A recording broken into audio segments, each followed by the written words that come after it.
Assalamualaikum Sobat Football United, semoga sehat-sehat selalu, sehat-sehat keluarga. Jumpa lagi di Football United, channel ringan amatiran ala gua.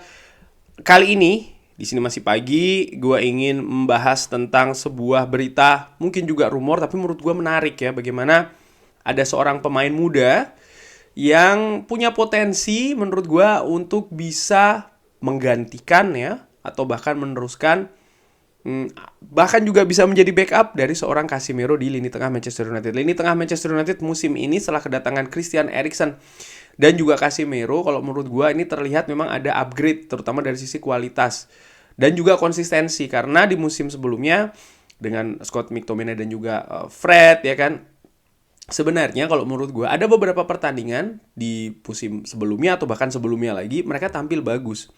Permasalahan terbesarnya adalah konsistensi yang menurut gue ya tidak bisa diandalkan ya, karena memang sangat-sangat inkonsisten. Termasuk juga seorang Paul Pogba yang beberapa musim sebelumnya, jangan lupa dong, Paul Pogba kan juga ada di Manchester United yang dengan pengharapan yang sangat tinggi, tapi ya kualitasnya tidak bisa keluar secara maksimal kalau menurut gue. Dan konsisten juga Paul Pogba di Manchester United. Intinya memang lini tengah Manchester United musim ini dengan Casemiro dan juga Eriksen ini ada perbaikan dan terlihat memang permainan lebih bagus. Casemiro bisa jadi perisai yang bisa diandalkan betul sebelum serangan dari pemain lawan ini masuk ke pertahanan dari Manchester United. Hanya saja pemain yang didatangkan dengan angka 70 juta dari Real Madrid musim ini kan sering dibahas, dikatakan kalau ya 30-31 tahun mau sampai kapan ya kan. Belum lagi kalau dia absen, terlihat memang ada penurunan kualitas dengan pemain yang berbeda di lini tengah Manchester United. Ini bagaimana Manchester United harus mencari backupnya, Manchester United harus mencari bahkan penerusnya, proyeksi selanjutnya untuk mengisi posisi dari Casemiro. Nah, langsung aja, Romeo Lavia, pemain Southampton, pemain Belgia, pemain muda ini dikaitkan dengan dua klub, Arsenal dan juga Chelsea. Dikabarkan tertarik terhadap pemain muda ini karena memang kalau menurut gue Southampton akan degradasi.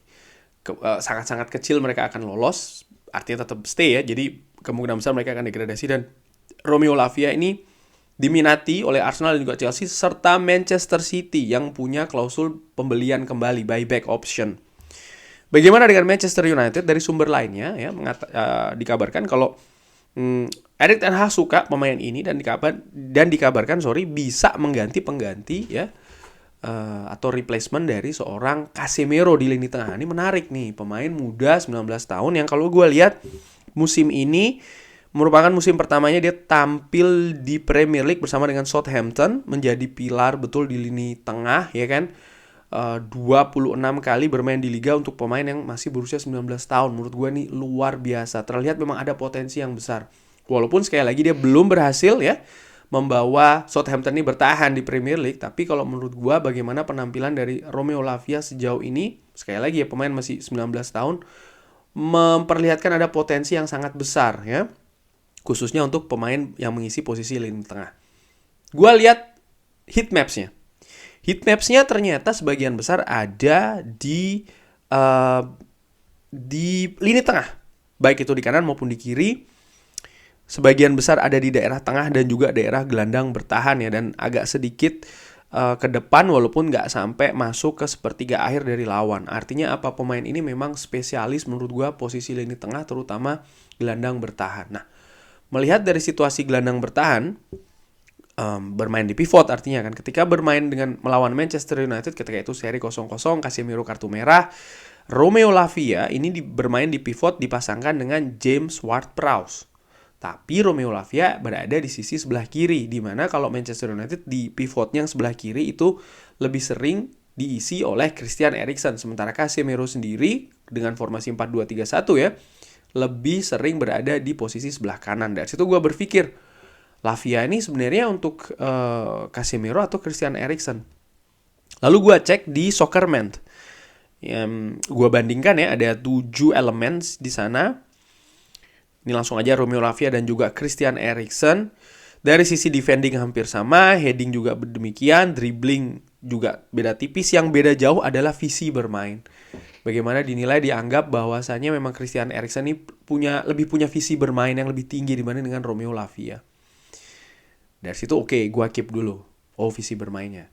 Ketika gue bandingkan dengan Casemiro, ternyata heading, defending, physical itu yang berbeda dari Casemiro dan juga Romeo Lavia. Sementara dribbling, attacking, visi ya, ini hampir-hampir mirip pemain yang berusia 31 tahun ya, Casemiro dibandingkan dengan yang 19 tahun Romeo Lavia. Dan gue menilai dari sisi defending dan juga physical ini lebih bisa dipacu, bisa lebih dikembangkan dibanding dengan visi bermain yang mungkin agak sedikit lebih natural kalau menurut gue ya dari pemain sepak bola.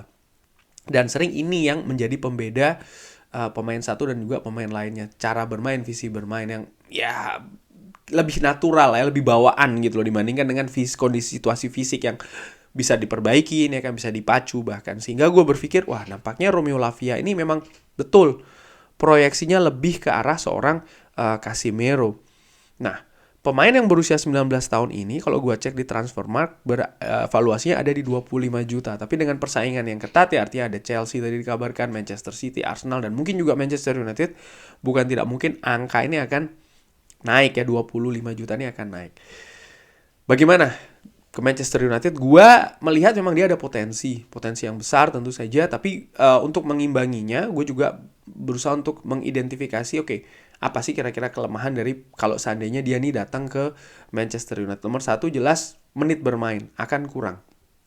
Karena di Manchester United ada Casemiro, ada Christian Eriksen, dan kalau dia datang kan memang untuk backup. Untuk backup, bukan bahkan untuk proyeksi jangka panjang.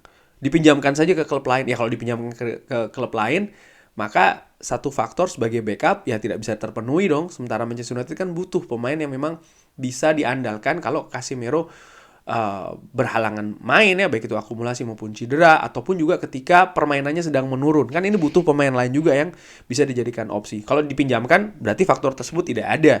Dan manajemen mendatangkan persaingan ketat dengan klub lain, lalu untuk dipinjamkan saja, ini menurut gue kan akan menjadi tanda tanya besar. Jadi itu faktor menit bermain menurut gue yang akan sangat berpengaruh ke pemain ini. Dan perkembangan pemain muda ini sering terkait juga dengan banyaknya menit bermain. Amad Diallo contohnya musim ini tampil luar biasa dengan Sunderland ya, menurut gue karena menit bermainnya juga sangat tinggi, kepercayaan dirinya meningkat sehingga kemampuan teknis di atas lapangannya keluar secara maksimal. Romeo Lavia pun juga demikian di Southampton. Dan kalau ke Manchester United sekali lagi hal ini yang akan menjadi concern. Lalu di sisi lain nomor 2 ya tentu saja faktor non teknis ya, psikis mental pindah dari Southampton ke Manchester United.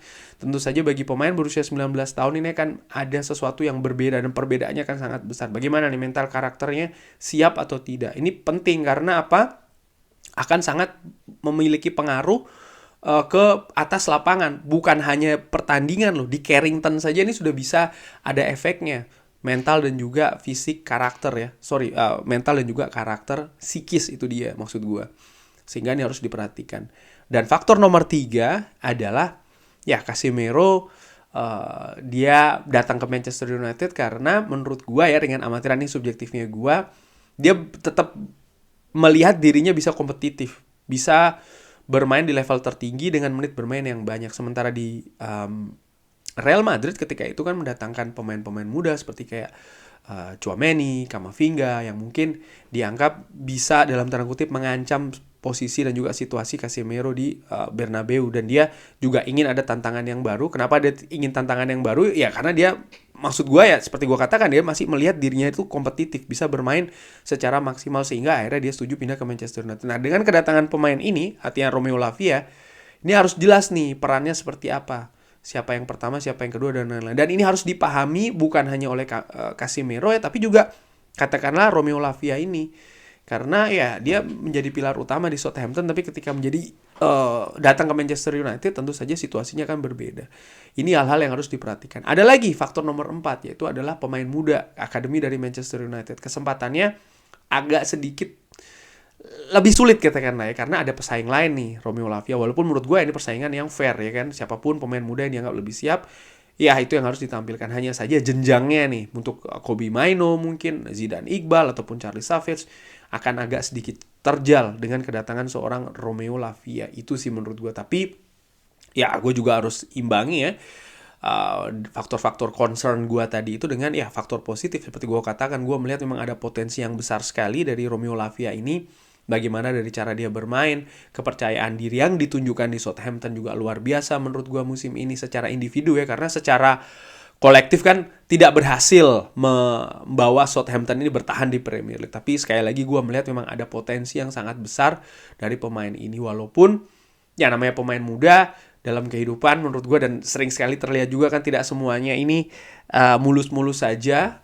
Handle with care itu adalah sesuatu yang harus dilakukan, artinya harus ditangani betul-betul secara cermat ya, secara hati-hati. Kalau tidak, pemain muda sering sekali tidak sesuai nih proyeksinya dengan yang sebelumnya, sehingga Erik ten Hag, tim kepelatihan menurut gue juga akan memegang peranan yang sangat penting. Tapi balik lagi ya, gue melihat pemain ini secara teknis, sekali lagi secara teknis punya potensi betul untuk bisa menjadi penerus ya proyeksi bagi seorang Casemiro di Manchester United. Bagaimana menurut Sobat Football United? Ada pendapat yang lain?